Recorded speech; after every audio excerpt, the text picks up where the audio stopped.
algunas personas me dicen, ya me contaréis, que con los auriculares el sonido es mejor, que se distorsiona menos.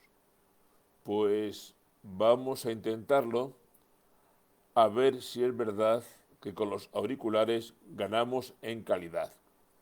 Dicho eso, buenas tardes. De momento veo conectados Isabel, Irene, Manuel, Beatriz. Muy buenas tardes a todos. Ahora que ya ha terminado la época, hola Juan, gracias, la época navideña y entramos en una época más serena, en, bueno, depende en qué, porque hay que reconocer que han pasado las navidades, pero la cosa está realmente que arde. Por tanto, hoy vamos a ir mezclando Veritatis Splendor con la fiducia de las narices, que seguimos ahí tan animados. Hola Marina, Pachi, muy buenas y frías y nevadas noches. Ahí estamos enredando. Enrique, no creo que en Asturias estéis pasando demasiado calor. No pasa nada. Es invierno, es lo que toca, estamos en ello. Hola Antonio, hola Francisco. Bueno, como veis, mi reloj como siempre va atrasadillo, pero yo ya tengo por costumbre esperar a esos 2 minutos, que son la cortesía mínima para poder seguir trabajando, charlando de nuestras cosas y viendo cómo hacemos todo lo mejor posible. Perdón un momento, tengo que quitar aquí una cosa del suelo. Ay, Dios mío. Ya. Bueno, pues comenzamos encomendándonos a nuestra Madre la Virgen para después ya hablar de nuestras cosas y tantas cosas que nos llegan y nos preocupan. En el nombre del Padre y del Hijo y del Espíritu Santo. Amén. Dios te salve María, llena eres de gracia, el Señor es contigo. Bendita tú eres entre todas las mujeres, y bendito es el fruto de tu vientre, Jesús. Santa María, Madre de Dios, ruega por nosotros pecadores, ahora y en la hora de nuestra muerte. Amén. El último día hablamos de fiducia supplicans, este lío de las posibles bendiciones a las parejas gays y a las parejas en situación irregular. Hablamos de aquello, hola Conchita, pensando que el tema quedaba visto para sentencia y aguardando los coletazos. Lo que ocurre es que desde el día que se publica la fiducia hasta hoy, las cosas no solamente no se han parado, sino que esto es realmente un vivo sin vivir en mí. Esto es una cosa tremenda. Y aunque tenemos Veritatis o la Carmen Splendor por delante, no queda más remedio que seguir hablando con la fiducia, porque no queda más remedio. Hablamos, si recordáis, de que había aparecido un documento completamente disparatado, porque si hace 2 años y medio Doctrina de la Fe dice que no se puede bendecir y ahora dicen que así se podría bendecir en algunos casos, a uno le chirrían las cosas. Fue tal la contestación que yo creo sinceramente que no se la esperaban, que no se la esperaban. Fue tal y tan fuerte que hace apenas unos días el prefecto para la doctrina de la fe, el cardenal Víctor Manuel Fernández, alias Tucho Fernández, que no es ningún insulto, sino que es su apodo de Buenos Aires, que lo lleva con total normalidad, se vio obligado a sacar una nota de prensa. Que Doctrina de la Fe saque una nota de prensa aclarando la aclaración es algo completamente inaudito. Pero además es una torpeza, porque el tema da de sí lo que da de sí. Pero si tras la declaración y vistas las reacciones resulta que sale una nota de prensa, pues esa nota de prensa para lo único que sirve es para calentar aún más los ánimos y para que la gente se vuelva a enfadar, a enojar, a cabrear, como queráis llamarlo. Os dije cuando hablamos de esto, que una de las cosas que sientan peor es que a uno le tomen por tonto. Cuando te llaman por tonto ya es que uno pues se cabrea directamente, dice, usted tonto no. Y la forma de aclararlo del cardenal prefecto fue decir, hombre, que es que ustedes no han entendido, que usted nos está llamando memos. O sea, que los que no hemos entendido la declaración es que somos memos. Oigan, que muchos obispos no lo han entendido, ¿eh? Todos memos. Si escribo algo y resulta que a los pocos días necesito una nota aclaratoria, el problema no es que seamos memos, sino que el señor cardenal prefecto se explica bastante mal. Porque usted lo explicara bien, todo el mundo lo entendería. Dice que somos memos y además nos coloca ejemplos de cómo llevar a la práctica esas famosas bendiciones. Y dice que son bendiciones de apenas unos segundos, fuera de recinto sagrado, improvisadas y que el ministro... O sea, que usted me está diciendo, señor cardenal, que me saca un documento, monta la mundial y saca una nota explicatoria para decir que las bendiciones realmente no cambian nada, que digo yo, que si no cambian nada, ¿por qué hay que darlas? Y que en definitiva serían unas bendiciones de segunda, tercera o cuarta, prácticamente de sobaquillo, fuera de la iglesia, de apenas unos pocos segundos y sin que se noten mucho. A mí, como sacerdote, me parece que esto es una tomadura de pelo y que esto es un intentar recoger el agua vertida, que eso ya no hay quien lo recoja. Y por otra parte nos hemos encontrado en los últimos días con un montón de problemas.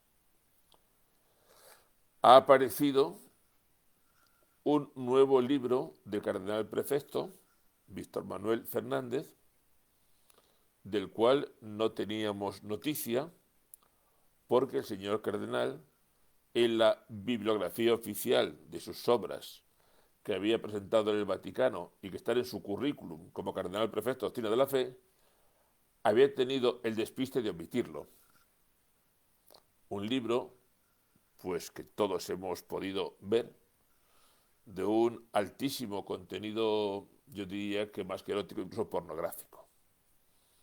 Que es un libro que si no tiene mayor importancia, uno no entiende por qué lo omite de su bibliografía. Uno escribe cosas con mayor o menor acierto y evidentemente uno no escribe con la misma madurez y la misma sensatez a los 20 años que a los 80. Eso está clarísimo y lo entendemos todos. Pero una cosa es que el pensamiento de uno evolucione. Yo con 25 años escribí unas bobadas que hoy evidentemente no se sostienen, pero lo escrito está. O sea, y pueden decir, yo tenía 20 años, punto. Pero claro, algo sabría él que el libro no era adecuado cuando en su bibliografía oficial este libro desaparece. ¿Qué ha ocurrido? Pues hombre, que en Internet todo se encuentra y ha ocurrido que ha habido gente que sabiéndolo o sin saberlo se ha encontrado con un libro del cardenal Víctor Manuel Fernández.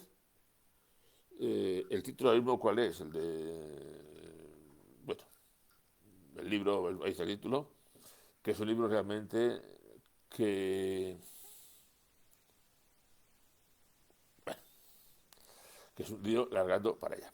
Con lo cual, un libro realmente pornográfico que mucha gente ha dicho, oiga, esto es inadmisible. Porque además el libro no lo escribió con 20 años, sino con 36, que ya vamos teniendo añitos de ser medios sensatos. Claro, se ha liado la mundial. Se ha liado tan la mundial que el señor cardenal prefecto ha decidido secuestrar todos los ejemplares del libro y quitar el libro de todos los índices.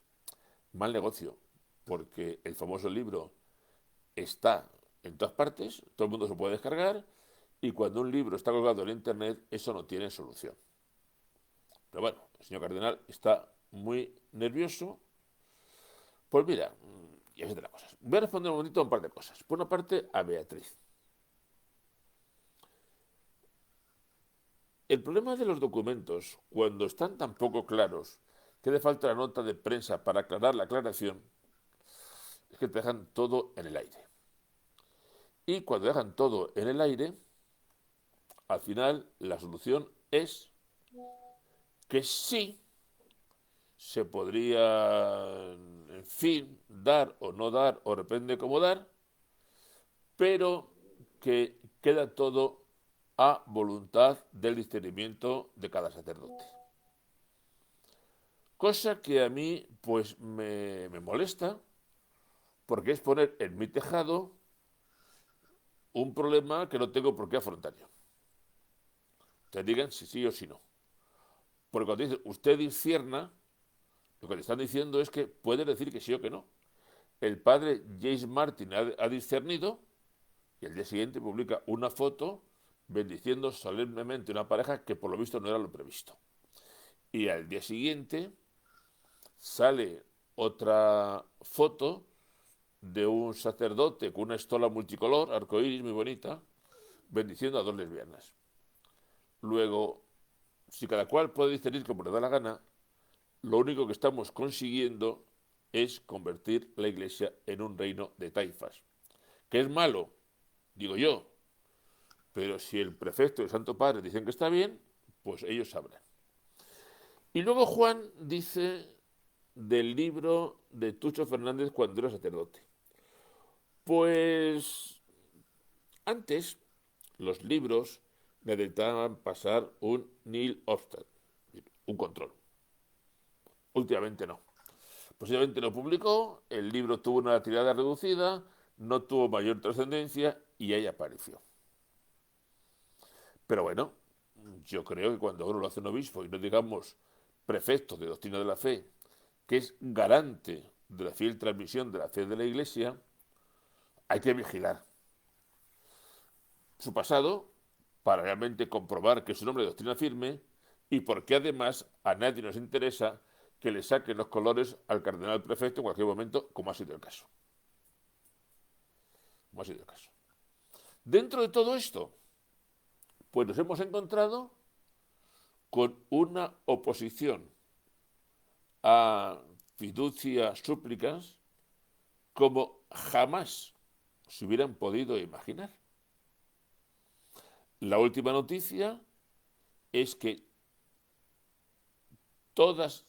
la conferencia de obispos de África, es decir, todos los obispos africanos han dicho no, porque fiducia va en contra de la doctrina de la Iglesia. Atención, atención la importancia que tiene esto. Si en el mundo hay 4.000 obispos, los obispos africanos son algo más de 700. Es decir, aproximadamente una quinta parte del episcopado mundial, de manera colectiva, ha dicho no. Además de un montón de obispos que aisladamente, y algunos de la categoría del cardenal Sara o del cardenal Müller, han dicho que no. ¿Eso qué ventaja tiene para mí, por ejemplo?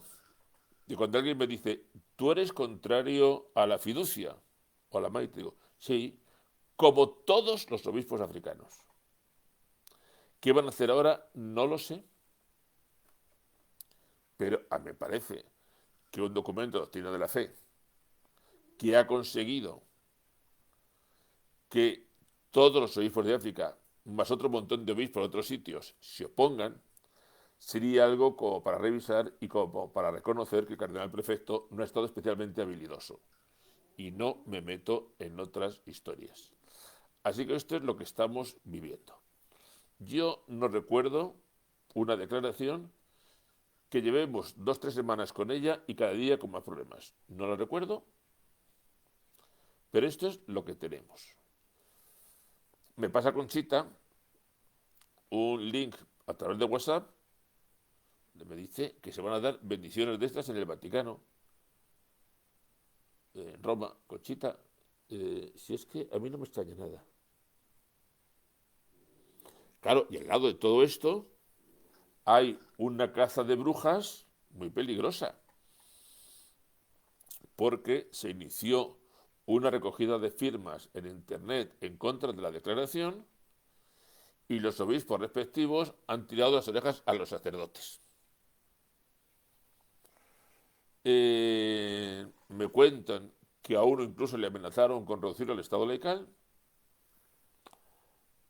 a otros les han tirado las orejas, ha habido una carta y una nota de prensa muy serias en la diócesis de Toledo, yo creo que se han pasado, y según Religión Digital, el obispo de Madrid ha amonestado a 2 sacerdotes por manifestarse públicamente contra esto.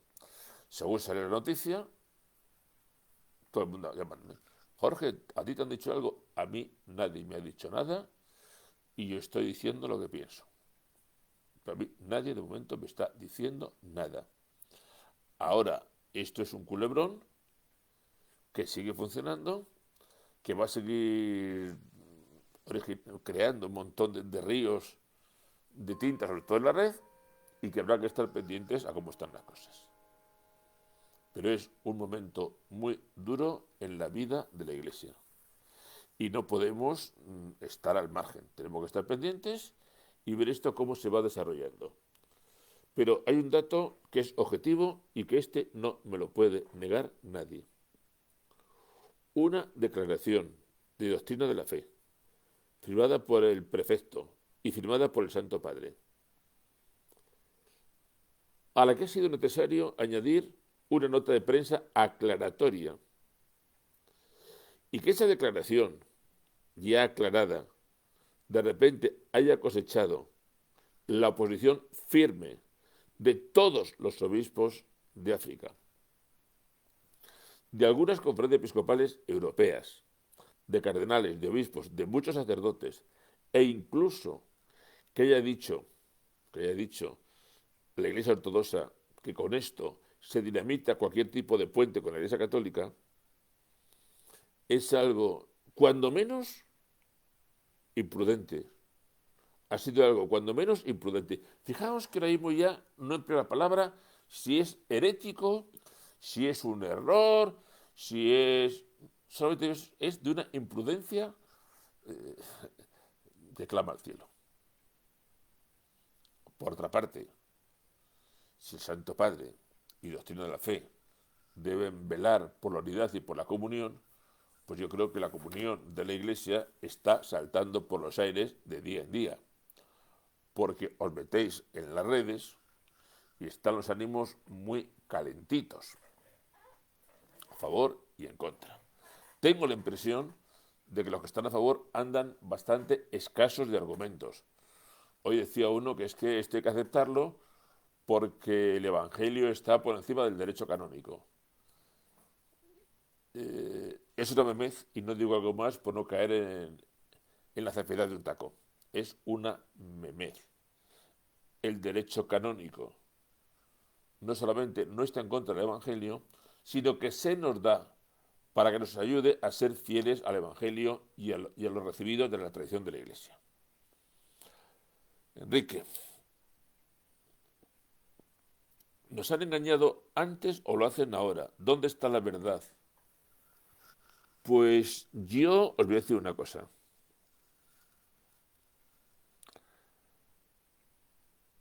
La verdad, coged el catecismo, el último, ese gordo de color naranja, ahí lo tenéis. Ahí lo tenéis.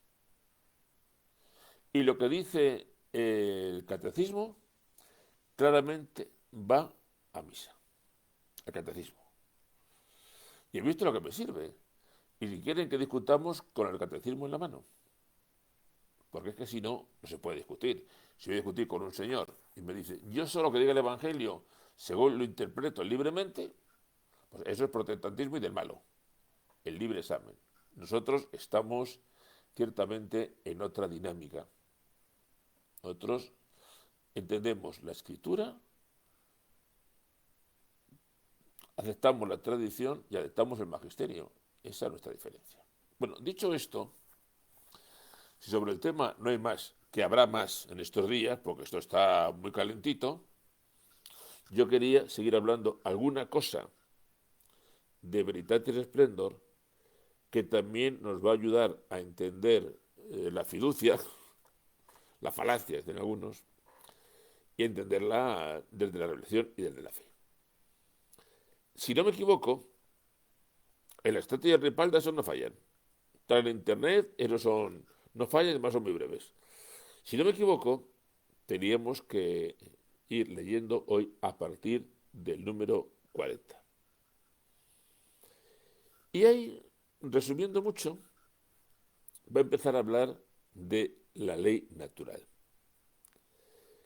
La ley natural que dice que es la ley de Dios impresa en el corazón de los hombres. Entonces, hay una ley natural, que es la que Dios ha puesto en el corazón de cada uno, y es Dios el que decide cómo son las cosas. Evidentemente, los hombres tenemos nuestra inteligencia y la tenemos para escuchar la voz de Dios y ser capaces de aplicarla a nuestra realidad actual. Sí, yo tengo la inteligencia suficiente para entender que conducir un vehículo tiene una moralidad. Claro. Y tengo la inteligencia suficiente para saber si la gula es más pecado o menos. Que dice el Papa que es un pecado gravísimo el de la gula. Bueno, pues habrá que comer menos. Bien, está clarísimo que encima nos vendrá bien después de Navidades comer menos. Pero que la ley natural está ahí. Hay una ley que está impresa en el corazón del hombre y puesta por Dios. Y es verdad que Dios nos ha dado la luz y es verdad que Dios nos ha dado la inteligencia. Pero ojo a algo muy importante que dice San Juan Pablo II. Esto es muy aplicable a la fiducia. La autonomía de la razón, atentos, la autonomía de la razón no puede significar la creación por parte de la misma razón de los valores y de las normas morales. Esto es importantísimo, porque nos lleva a una cuestión que para mí es clave. Y es que la ley moral, lo que es bueno y es malo, no depende de las modas, de los consensos, ni depende de los valores democráticos, ni de la votación a ver si esto es bueno o si es malo. Usted no puede poner a votación en el sínodo si el adulterio es bueno o es malo. Porque nosotros, que tenemos inteligencia, lo que no podemos hacer con nuestra inteligencia es inventar los valores y las normas morales. Y en todos los problemas con los que nos encontramos, uno de ellos, la existencia de parejas de hecho, de parejas homosexuales, de divorcios, un montón de cosas, a quien tenemos que preguntar es a Dios, no a la gente. La gente que dirá, no lo sé. En Sodoma y en Gomorra la gente decía que la sodomía era muy buena. Y la gente que decía en el Imperio Romano, que cuanta más degeneración más divertido. Ya que nosotros, si preguntamos, ¿qué va a decir la gente? Pues que viva el amor libre, viva la juerga, viva el cada día tiene su afán y no queremos otra cosa. Pero es que nosotros, no preguntamos a la gente. Lo tenemos que preguntar a Dios y decir, ¿qué dice Dios sobre el valor de la vida humana? ¿Qué dice Dios sobre la familia? ¿Qué dice Dios sobre el sexo? ¿Qué dice Dios sobre la economía? ¿Qué dice Dios sobre la ecología? Preguntemos a Dios. Por tanto, yo digo, no es que la gente dice, no, perdón, es que no es lo que la gente dice. En una ocasión, a un compañero mío, yo era un curita recién ordenado, ¿no?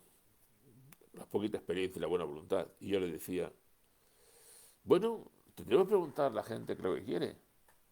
Y me decía, la gente, lo que quiere la gente, que dispensemos el sexto mandamiento. Pero yo no pienso hacerlo. A mí aquello me aclaró muchas cosas. Justo en este número ha querido Juan Pablo II acabarlo con una frase del Génesis que yo la recuerdo mucho, pero que es bueno que hoy la volvamos a recordar. Y es que cuando Dios puso a Adán y a Eva en el paraíso, les dijo lo siguiente: del árbol de la ciencia del bien y del mal no comerás, porque el día que comieres de él morirás sin remedio. ¿Qué quiere decir eso? Muy sencillo. Una cosa muy sencilla. Que el único que tiene poder para definir, deslindar lo bueno y lo malo es Dios. El único, no nosotros.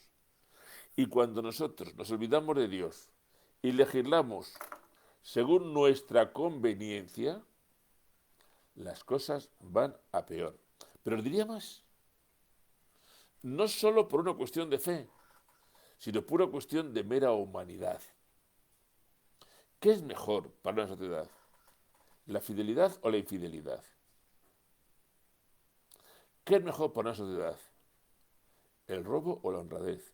¿La verdad o la mentira? Si es que esto era así. Entonces, cuando al hombre se le dice que es autónomo y que es libre, lo que se le está pidiendo es que libremente, conocedor de lo que es él y de lo que es Dios, se le pide que libremente acepte los mandatos de Dios, que libremente obedezca y que entienda que obedecer a Dios no es ser un esclavo de un ser superior que está por no sé dónde, sino que obedecer a Dios es profundizar en su libertad y es avanzar hacia su destino, que es un destino de libertad del pecado y del mal y de entrega a Dios mismo. Eso es obedecer a Dios. Entonces, es el hombre el que voluntariamente, comprendiendo lo que es Dios, la bondad de Dios, la gracia de Dios, los caminos de Dios, es el hombre el que voluntariamente desea conocer a Dios y vivir en consecuencia. Y es el hombre el que, sintiéndose muchas veces impedido de seguir a Dios por su naturaleza, por su pecado, por su egoísmo, clama a Dios de, Dios mío, sálvame. Y está la obra redentora de Cristo, que viene a salvarnos del pecado, para que superando el pecado y el mal, libremente podamos seguir a Dios. Cuando llega la fiducia en el fondo, ¿qué es lo que está diciendo? Que los mandatos de Dios nos sirven y que tenemos que ajustar la doctrina a las apetencias, los encuentros, los deseos y los condicionantes de los seres humanos. Mal vamos por ese camino. Y sobre todo, mal vamos por ese camino cuando estamos tratando de justificar lo que va en contra del mandato de Dios y de la ley natural.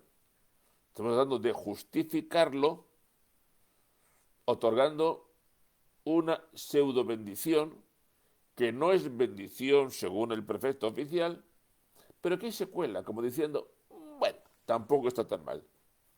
Atención, que en algunas cosas el tampoco está tan mal puede suponer un problema muy grave. La ley natural es la ley de Dios clavada en el corazón de los hombres. Y con la ley natural en la mano, el más tonto entiende que la relación física natural es el hombre y la mujer destinados a la entrega y a la procreación. ¿Cómo vas a meter en la ley natural una relación sexual de dos hombres o de dos mujeres? No tiene sentido ninguno. Que hay hombres, mujeres, personas con tendencias homosexuales, sí, eso es innegable. Pero el que uno tenga tendencias homosexuales no significa que antes Castilla lo que te dé la gana. También uno puede tener una tendencia enorme hacia la bebida y no por eso le vamos a decir, pues bebe y disfruta, chico, pues contrólate. Si es todo tan lógico, tan de sentido común, que a uno lo que no le entra en la cabeza es decir, ¿cómo es esto la gente no lo entiende? Pues no lo entendemos porque hemos abandonado a Dios y nos hemos dejado arrastrar por el pecado. Y cuando uno se deja arrastrar por el pecado, las cosas se complican bastante, o se complican de todo. Y es lo que nos está pasando. Nos hemos olvidado de Dios y hemos dejado que entre nosotros el pecado. Y en la medida que hemos echado a Dios, la vida se nos ha ido entera. Más de una vez os lo estoy diciendo. Con el cuento del respeto mutuo, que a los católicos no nos respeta nadie, con el cuento del respeto mutuo, estamos consiguiendo quitar a Dios de nuestra sociedad. Son bobadas, ¿verdad? Aparentemente. Pero hoy uno no ve un crucifijo más que en los cementerios y en las iglesias y poquito más. Cualquier día empezarán a quitar los cruceros gallegos también para que no ofendan. Lo hemos quitado de todas partes. Instituciones oficiales, académicas, sanitarias. Hemos ido quitando los crucifijos. Hemos ido quitando a Dios. Hemos ido consiguiendo que todo lo que hacía referencia a la vida eterna y a la trascendencia desaparezca. Ahora, yo me hago preguntas. Todo eso se hace, parece ser, que por una mayor libertad, una mayor democracia, una sociedad mejor. Perfecto. Yo lo admito. Pero por favor, me van a responder unas preguntas. Desde que hemos quitado los crucifijos del Congreso y del Senado, los políticos son mejores. Desde que hemos quitado los crucifijos de los colegios, hay mayor respeto entre los alumnos. Desde que hemos quitado los crucifijos en la universidad es más plural, más democrática, más justa, más acogedora. Desde que hemos quitado los crucifijos de los hospitales, la vida está más garantizada. Desde que hemos quitado los crucifijos a la hora de los matrimonios se respetan más, se quieren más, son más fieles. Me temo que no. Luego, en la medida que quitamos a Cristo y la ley natural desaparece, ¿os dais cuenta dónde va la sociedad? Hola Ana María, ¿dónde va la sociedad? Por tanto, cuando se dice pongamos los ojos en la ley natural, no estamos oprimiendo a nadie, estamos diciendo pongamos los ojos en la ley natural para ser más libres, más solidarios, más humanos y más hermanos. Bueno, voy al número 42. Dichoso el hombre que se complace en la ley del Señor. He hablado algún día de la libertad para. La libertad del hombre se hace auténticamente libre cuando es una libertad conforme a la voluntad de Dios. ¿Qué es el libre? ¿Qué es el libre? ¿Hacer lo que me da exactamente la gana? ¿Qué es el libre? Ser capaz de llegar donde tengo que llegar. Y la ley natural es ese impulso que pone Dios en nosotros, según el cual uno aspira a ser completamente de Cristo y le pide a su Señor fuerza y gracia para hacerlo capaz. Mirad lo que dice el Concilio Vaticano II. Concilio, al que cita todo el mundo. Concilio al que cita todo el mundo. Pero que nadie se lo ha leído. El Concilio Vaticano II recuerda que la norma suprema de la vida humana es, atención a lo que voy a decir, la norma suprema de la vida humana es la misma ley divina, con tres características: eterna, objetiva y universal. La ley divina, eterna, objetiva y universal. Eterna. Y si la ley de Dios es eterna, la ley divina es eterna, entonces no vale eso de decir, bueno, es que son otros tiempos. Esto es el concilio, ¿eh? Mirad que la gente cita el Concilio Vaticano II y lo cita de memoria, pero no se lo leen. No se lo leen. Bueno, pues la ley divina es eterna. Luego, lo de no robar, no matar, el respeto, es desde el principio de la creación hasta el final de los tiempos. Han cambiado los tiempos, pero no la ley de Dios, ¿eh? Y la ley de Dios, y esto se ve en el Antiguo Testamento, hay veces que le sigue mejor y veces que le ha seguido peor. ¿Qué decían los profetas? Os habéis apartado de la ley de Dios. Entonces lo que nos apartamos somos nosotros. Lo que no podemos pretender es decir, como los tiempos cambian, que cambie la ley de Dios. No, perdone, no. La ley de Dios es eterna. Es objetiva. Es decir, ¿está clara? ¿Cuál es la diferencia entre ser objetivo y subjetivo? Objetivo es lo que es y subjetivo lo que a mí me parece. No, la ley de Dios no es algo para decir, bueno, es que yo creo. No, perdona, no. No es lo que tú crees, sino lo que Dios cree. Por lo tanto, es una ley eterna. Es una ley objetiva. La ley natural está en un mandamiento muy clarita: no robarás, no matarás, no cometerás actos impuros, honra a tu padre y a tu madre. Es objetiva. Y es universal para todos los pueblos de la tierra. Por tanto, presentar la ley de Dios como algo que depende de los tiempos, depende de lo que yo sienta y depende de dónde esté, es ser completamente contrario a la ley de Dios, es faltar completamente a lo que Dios quiere de nosotros. Quedaos con esto. La norma suprema es la ley divina, eterna, objetiva y universal. Para todos, siempre y clara. Por eso, cuando uno se coge la fiducia, es que no es objetiva. ¿Por qué te dice? Que depende, que según que disciernas, ¿qué te dicen? Que los tiempos han cambiado, la segunda cuestión no es eterna, y te dicen que claro, que en algunos países no se puede aplicar. Luego, fiducia va en contra del Vaticano II. Fijaos lo que estoy diciendo. El espíritu del concilio, no, el espíritu no, la letra.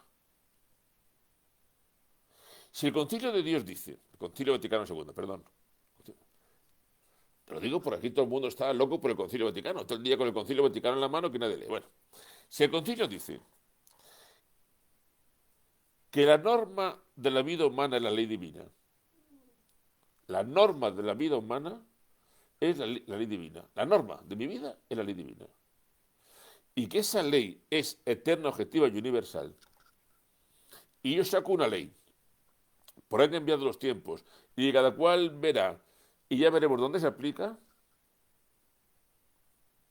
es que me cargo el concilio y me cargo el propio concepto de ley natural. Luego entonces hay cosas que no se pueden tocar. Y cuando las tocamos, nos vamos por arriba, por abajo y por el medio. Santo Tomás de Aquino, por Dios, qué cita estoy haciendo. La razón de la sabiduría divina mueve todo hacia el fin debido, que es Dios mismo. Y os digo otra frase. También, desde dentro, mediante la razón, el hombre es capaz, Dios, a través de la razón del hombre, es capaz de indicarle la justa dirección de su libre actuación. Dios no nos obliga a nada, nos invita a ser libres y nos dice constantemente que la libertad consiste en seguir la ley eterna de Dios, esa capacidad. Y hoy muchísimos ateos no es que no crean en Dios, es que es mucho más cómodo no creer en Dios.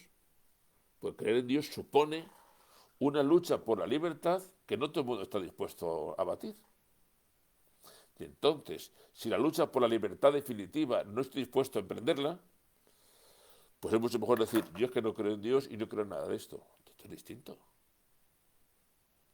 Lo que está diciendo es que no eres capaz de vivir según Dios te pide. Y cuando uno no es capaz de vivir como le pide Dios, le quedan dos soluciones.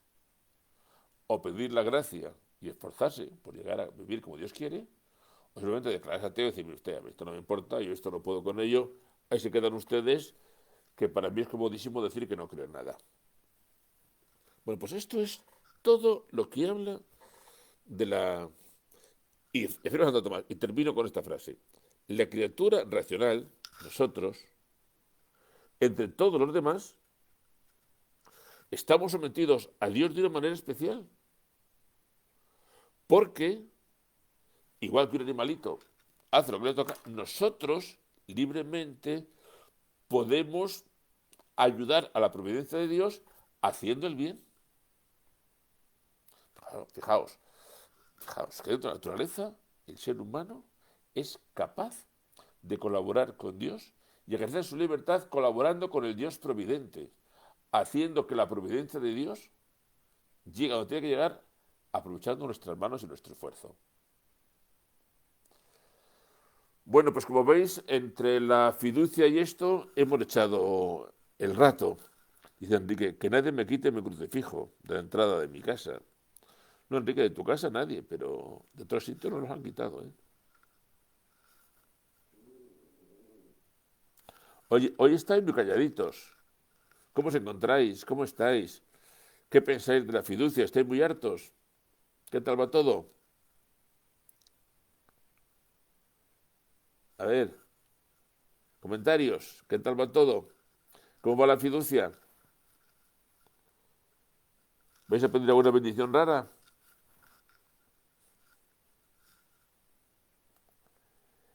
Nos quedan todavía días sin descartar que fiducia esté iniciando un cisma grave en la Iglesia. Preocupados todos, muy preocupados. Yo os digo, os lo vuelvo, esperemos Maite que no sea necesario, pero yo os digo una cosa, para mí es un momento grave de crisis, que una nota de doctrina de la fe, no es una cosita pastoral, si hay que hacer la comunión con 8 años o con 9, eso te importa. Una nota de doctrina de la fe haya conseguido una contestación como esta, es algo gravísimo. Pero esperemos que Dios no abandone a su rebaño. A ver, el próximo día, como esto es un sin vivir, ya veremos por dónde salimos. Lo mismo nos encontramos con alguna historia nueva que tengamos que comentar. Sabéis que si hay alguna historia nueva, la comentaremos con todo el cariño del mundo. En cualquier caso, a partir del número 44. Mira, Beatriz, si a mí alguien me pide una bendición, yo lo tengo muy claro, Beatriz. Si alguien pide una bendición, digo, miren ustedes, yo es que voy teniendo mis años, soy cura de pueblo, aquí metido entre las montañas, a mí esto me supera, yo esto no lo entiendo, y miren, como el discernimiento me cuesta mucho trabajo, porque esto no lo entiendo, y no quiero meter la pata con ustedes, porque a lo mejor no lo hago bien, lo hago mal, es mejor que vayan ustedes a la catedral y pidan la bendición allí, que les van a atender mucho mejor que yo. No, yo no me niego, es que no lo entiendo, no sé cómo hacerlo, así que vayan ustedes a la catedral, que lo harán mejor que yo. Bueno, pues nos despedimos con la bendición y a cenar y para adelante. Gracias de nuevo por este ratito que estamos juntos. Creo que es una gracia y una gran alegría. Y que la bendición de Dios Todopoderoso, Padre, Hijo y Espíritu Santo, descienda sobre nosotros y nos acompañe siempre. Buenas noches, buena cena, viva Cristo Rey.